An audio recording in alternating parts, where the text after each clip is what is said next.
দেশ বদলাতে চাইলে পরিচালনা পদ্ধতি বদলাতে হবে। বিমস্টেক ইয়ং জেন ফোরামে বলেছেন প্রধান উপদেষ্টা ডক্টর মোহাম্মদ ইউনূস। বিমস্টেক সম্মেলনের সাইডলাইনে প্রধান উপদেষ্টা ডক্টর মোহাম্মদ ইউনূসের সঙ্গে ভারতের প্রধানমন্ত্রী নরেন্দ্র মোদীর দ্বিপাক্ষিক বৈঠক আগামীকাল। বাংলাদেশি পণ্যে শুল্কের পরিমাণ 15 থেকে বাড়িয়ে 1 লাফে 37% ঘোষণা করেছেন ডোনাল্ড ট্রাম্প। যুক্তরাষ্ট্র থেকে আমদানিকৃত পণ্যের ওপর শুল্ক পুনর্বিবেচনা করছে বাংলাদেশ, বলেছেন প্রধান উপদেষ্টার প্রেস সচিব শফিকুল আলম। বাংলাদেশি পণ্যের ওপর 37% শুল্ক আরোপে মার্কিন যুক্তরাষ্ট্রে পোশাক রপ্তানি চরমভাবে হোঁচট খাওয়ার শঙ্কা করছেন রপ্তানিকারকরা। পার্বত্য চট্টগ্রামের সকল সহিংসতার মূল কারণ চাঁদাবাজি, বললেন স্বরাষ্ট্র উপদেষ্টা। ভারতীয় মিডিয়া দেশের বিরুদ্ধে মিথ্যা সংবাদ প্রচার করছে। জুলাই গণহত্যার বিচার বানচালে অর্থ বিনিময়ের প্রমাণ মিলেছে, জানিয়েছেন আন্তর্জাতিক অপরাধ ট্রাইব্যুনালের চিফ প্রসিকিউটর মোহাম্মদ তাজুল ইসলাম।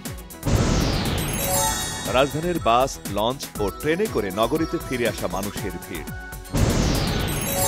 ঈদের দীর্ঘ ছুটিতে অনেকে বাইরে থাকায় এখনো ফাঁকা রাজধানী ঢাকা। গণপরিবহন কম থাকলেও ব্যাটারি রিকশার দৌরাত্ম্য বেড়েছে। ঈদের ছুটিতে দর্শনার্থীদের উপচে পড়া ভিড় চট্টগ্রামের বিনোদন কেন্দ্রগুলোতে। নানা বয়সী মানুষের স্রোত বিনোদন কেন্দ্রে। ধামরাইয়ে নৈশ কোচ নিয়ন্ত্রণ হারিয়ে খাদে পড়ে একজন নিহত। যশোরের শার্শায় প্রাইভেট কার ও মোটরসাইকেল সংঘর্ষে চাচা ভাতিজা নিহত। গাজীপুরের শ্রীপুরে মহুয়া এক্সপ্রেস ট্রেনের বগিতে আগুন, ফায়ার সার্ভিসের চেষ্টায় নিয়ন্ত্রণে। ঝিনাইদহের কালীগঞ্জে পূর্বশত্রুতার জেরে যুবককে হত্যা। খুলনার ডুমুরিয়ায় মার্কেটের টিনের চালের ওপর থেকে যুবকের মৃতদেহ উদ্ধার।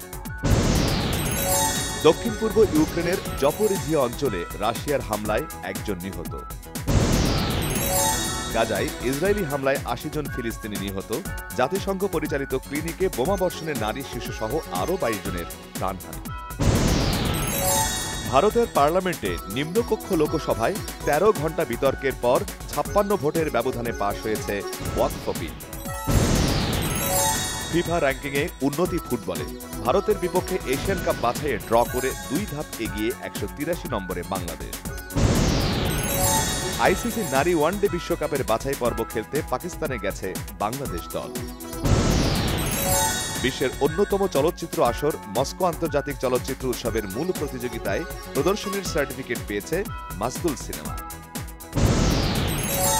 আগামী 5 এপ্রিল 29 বছরে পা দেবেন দক্ষিণী সিনেমার সুপারস্টার রাশমিকা মান্দনা। জন্মদিন উদযাপনে নেওয়া হয়েছে নানা আয়োজন।